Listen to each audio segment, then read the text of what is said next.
ஓம் ஸ்ரீ கணேஷாய நமः. ஓம் சரஸ்வத்யை நமः. ஓம் சத்குருப்யோ நமः. ஸ்ரீ அருணாச்சலம் ஸ்ரீ அருணாச்சலம் ஸ்ரீ அருணாச்சலம். இன்று நாம் அஷ்டவக்ரரின் கதையை பார்க்கப் போகின்றோம்.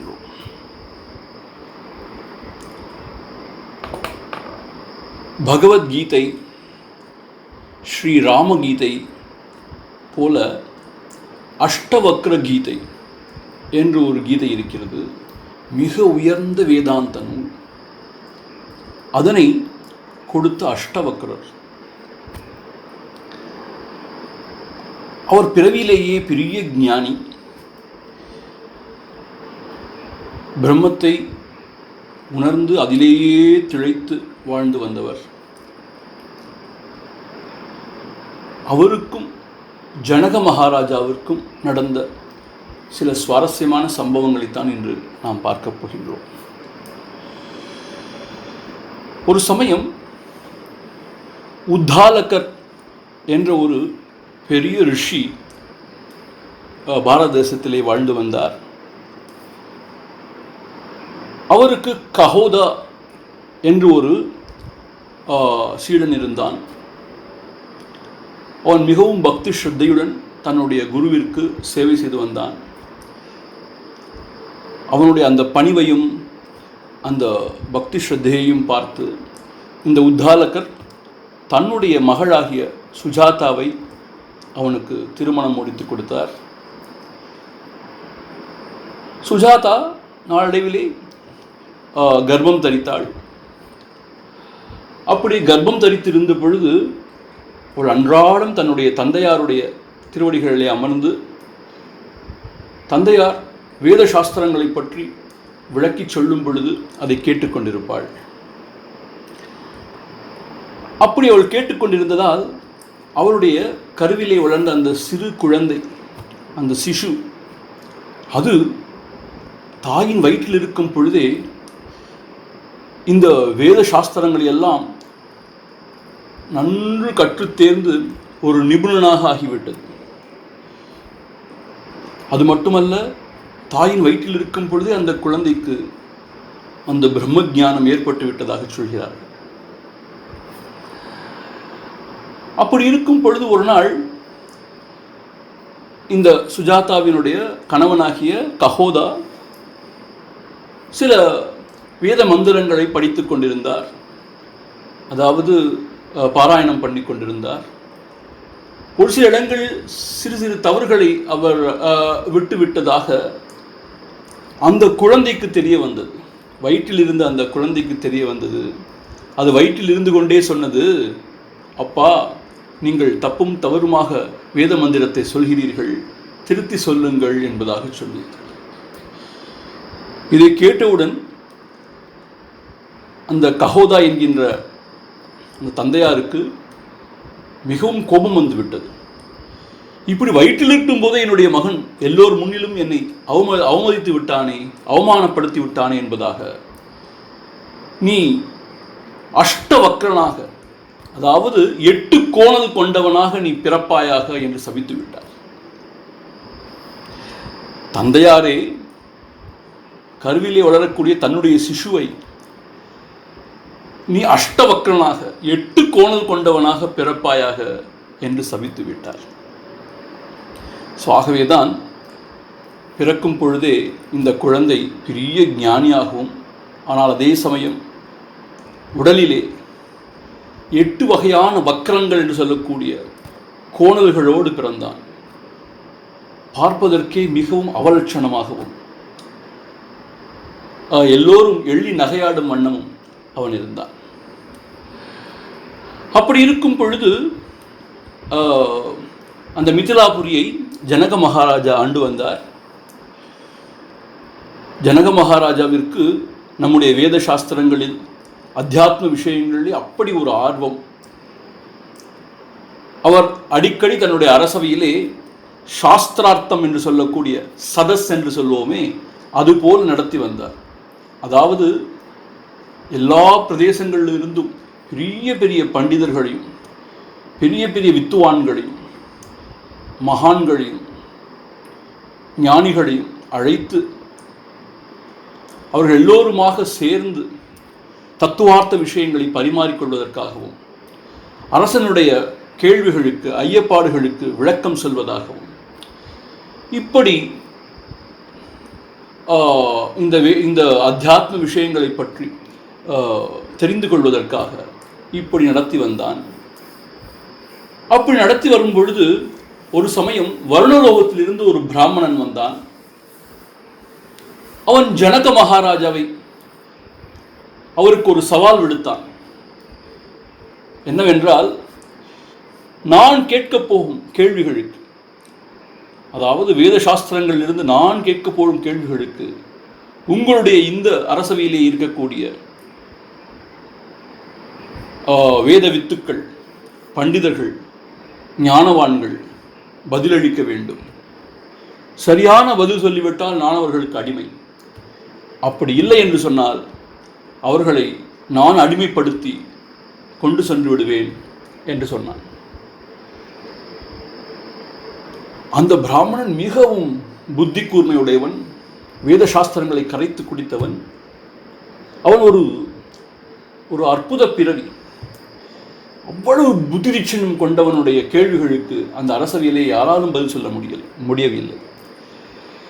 அந்த சமயத்திலே இந்த அஷ்டவக்ரனுடைய தந்தையாராகிய கஹோதன் அங்கு சென்றான். தான் அந்த பிராமணனுக்கு மறுமொழி சொல்வதாக, அவனுடைய சவாலை ஏற்றுக்கொள்வதாக ஜனக மகாராஜாவுடைய அரசவையிலே அவன் வாதம் செய்ய தயாரானான். ஆனால் அந்தோ பரிதாபம், அந்த கஹோதன் அவனும் இந்த பிராமணனிடம் தோற்றுவிட்டான். ஆகவே அந்த வருணலோகத்திலிருந்து வந்த பிராமணன் இந்த கஹோதனையும் அடிமையாக சிறைபிடித்து அவன் தன்னுடைய லோகத்திற்கு சென்று விட்டான். இது நடந்து சிறிது காலத்திலே அஷ்டவக்ரர் சிறு குழந்தையாக இருந்தவர் சற்று வளர்ந்து ஒரு 8 வயது 9 வயது சிறுவனாக மாறிவிட்டார். அப்பொழுதுதான் அவருக்கு தெரிய வந்தது தன்னுடைய தந்தையாருடைய நிலை. ஆகவே அவரை மீட்டெடுக்க வேண்டும் என்பதாக எண்ணி அவன் ஜனக மகாராஜாவுடைய அரண்மனைக்கு செல்கின்றான். அவன் அஷ்டவக்ரனாக இருந்ததால், அவனுடைய உடம்பு 8 கோணலாக இருந்ததால் அவனால் சரியாக நடக்க முடியாது. ஆகவே மிகவும் சிரமப்பட்டு நெடுதூரம் நடந்தே சென்று அரசவை அடைகிறான். அந்த அரசவையிலே அன்று பெரிய ஒரு சதஸ் நடந்து கொண்டிருக்கிறது. பெரிய பெரிய பண்டிதர்களும் வித்துவான்களும் ஞானவான்களுமாக வேத விஷயங்களை பற்றி விவாதித்துக் கொண்டிருக்கிறார்கள். அந்த சபையிலே இந்த அஷ்டவக்ரன் நுழைகின்றான். அதாவது ஜனக மகாராஜாவிடம் அந்த பிராமணனுடைய கேள்விகளுக்கு நான் பதிலளிக்க தயாராக இருக்கிறேன் என்பதாக கூறி உள்ளே நுழைகின்றான். நுழைந்தவுடன் அங்கே கூடியிருந்த பெரிய பெரிய வித்துவான்கள் மகான்கள் எல்லாம் இந்த வக்ரனாக இருக்கின்ற இந்த சிறுவனை பார்த்து எள்ளி நகையாட ஆரம்பித்து விட்டார்கள். பெரிதாக சிரிக்க ஆரம்பித்து விட்டார்கள். இதை கண்டவுடன் அந்த சிறுவனாகிய அஷ்டவக்ரன் சொன்னான், மகாராஜாவே, நான் ஏதோ உங்களுடைய அரசவையிலே பெரிய பெரிய பண்டிதர்களும் வித்துவான்களும் நிறைந்திருக்கிறார்கள் என்று எண்ணி வந்தேன். இப்பொழுதுதான் எனக்கு தெரிந்தது உங்களுடைய அரசவையிலே செருப்பு தைக்கும் சக்கிலியர்கள் தான் அதிகமாக இருக்கிறார்கள் என்பதாக சொன்னான். செருப்பு தைக்கும் சக்கிலியர்கள் தான் உங்களுடைய அரசவையிலே நிறைந்திருக்கிறார்கள் என்பதை இப்பொழுதுதான் உணர்ந்து கொண்டேன் என்பதாக சொன்னான். இதை கேட்டவுடன் எல்லோரும் வாயடைத்து போய்விட்டார்கள். மகாராஜா கேட்டார், ஏனப்பா இப்படி சொல்கின்றாய்? இவ்வளவு பெரிய வித்வான்களையும் மகான்களையும் பார்த்து ஏன் இப்படி சக்கிலியன் என்று சொல்கிறாய் என்று கேட்டார். அதற்கு ஜனமகாராஜ் சொன்னார், அவர்கள் என்னுடைய வெளித்தோலைத்தான் பார்க்கின்றார்கள், உள்ளே இருக்கின்ற ஆன்மாவை பார்க்கவில்லை. இந்த சக்கிலியர்கள் தான், செருப்பு தைப்பவர்கள் தான் எப்பொழுதும் தோலை பார்ப்பார்கள், அந்த செருப்பினுடைய தோலையே பார்ப்பார்கள். நன்றாக இருக்கிறதா, பீந்து போயிருக்கிறதா, எப்படி இருக்கிறது, கோணலாக இருக்கிறதா என்பதாக பார்ப்பார்கள். ஆகவே இவர்கள் எல்லாம் சக்கிலியர்கள் என்று சொல்கின்றார்.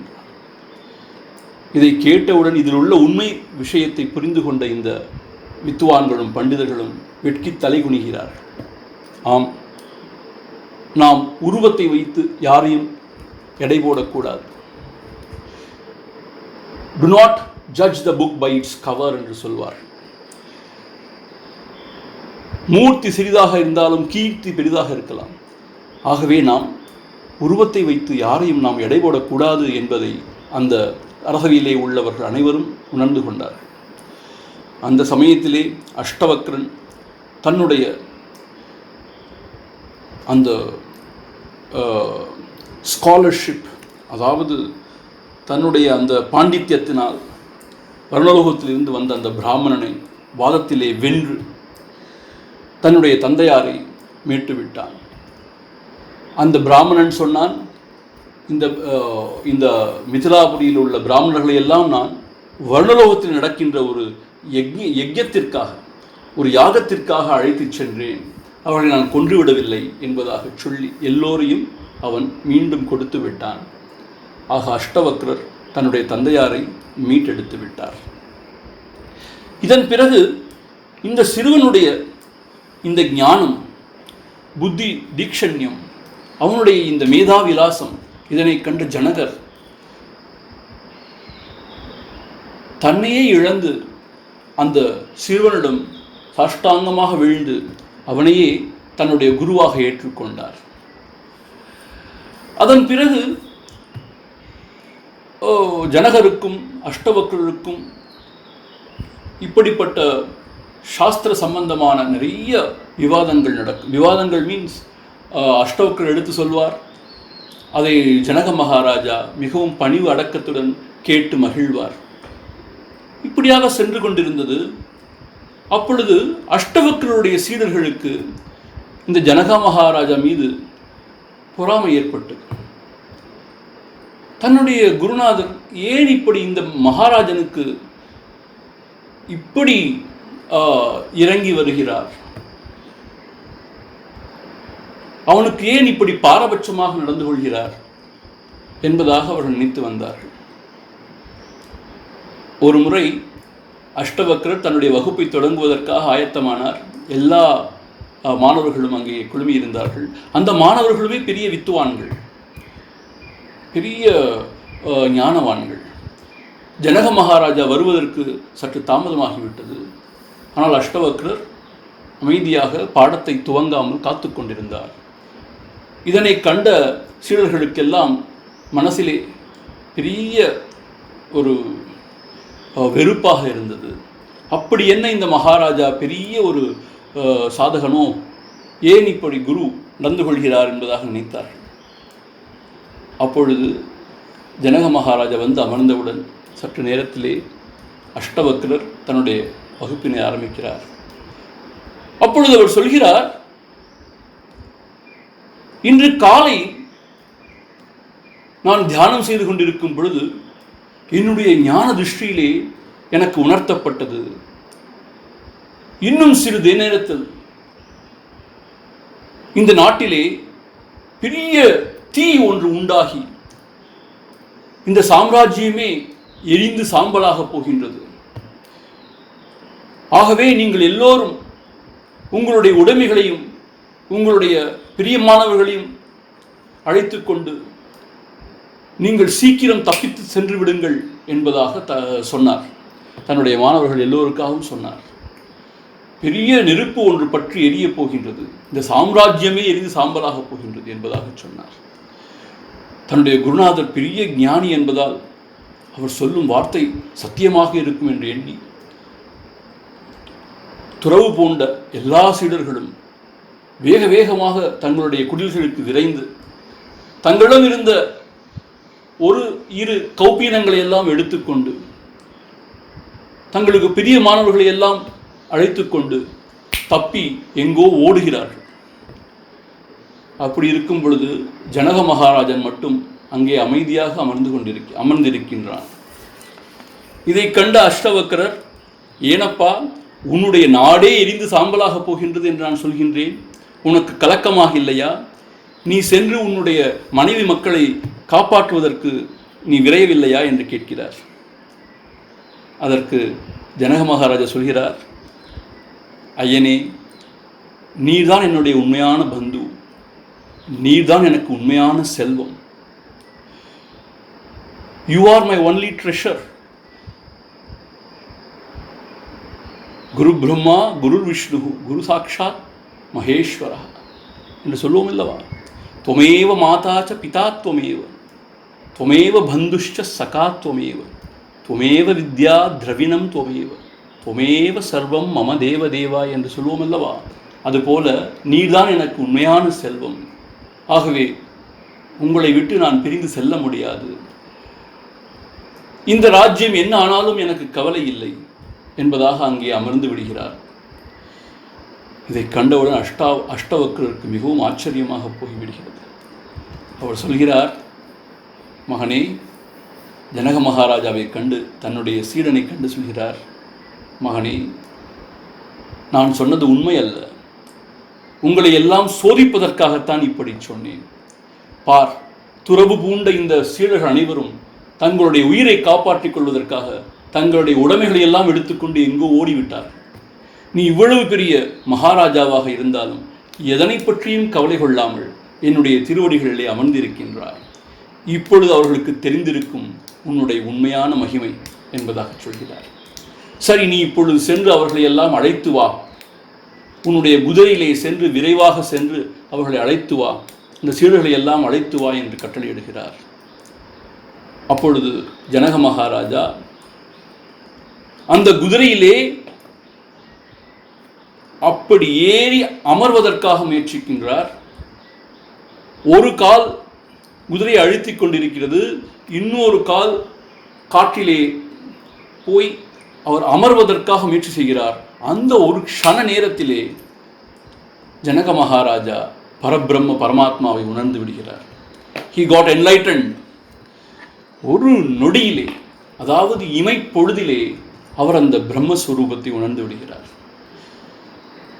இங்கே நாம் மனதிலே கொள்ள வேண்டிய விஷயம் என்னவென்று சொன்னால், எவனொருவனுக்கு அபரிமிதமான குரு பக்தி இருக்கின்றதோ, எனக்கு இதுதான் வேண்டும், வேறு எதுவுமே தேவையில்லை என்பதாக இருக்கின்றானோ, அவனுக்கு கண்ணை இமைக்கும் அந்த ஒரு க்ஷணத்திலே இந்த பிரம்ம ஞானம் உண்டாகிவிடுகிறது என்பதைத்தான் நாம் இங்கே உணர்ந்து கொள்ள வேண்டும். அதன் பிறகு ஜனக மகாராஜா சென்று அவருடைய சீடர்களை எல்லாம் அழைத்து வருகின்றார். அஷ்டவக்ரர் தன்னுடைய உபதேசத்தை ஆரம்பிக்கின்றார். அவர் கொடுத்த உபதேசம், அன்று அவர் கொடுத்த உபதேசம் அதுதான் அஷ்டவக்ர கீதை என்பதாக மிகவும் பிரசித்தி பெற்றிருக்கிறது. அதாவது அந்த போர்க்களத்திலே அர்ஜுனனுக்காக பகவான் ஸ்ரீ கிருஷ்ணர் கொடுத்தது பகவத்கீதை. அது கர்மயோகம், பக்தி யோகம், ராஜயோகம், ஞான யோகம் என்கின்ற எல்லா யோகங்களையும் எடுத்து விளக்குவதாக அமைந்திருக்கின்றது.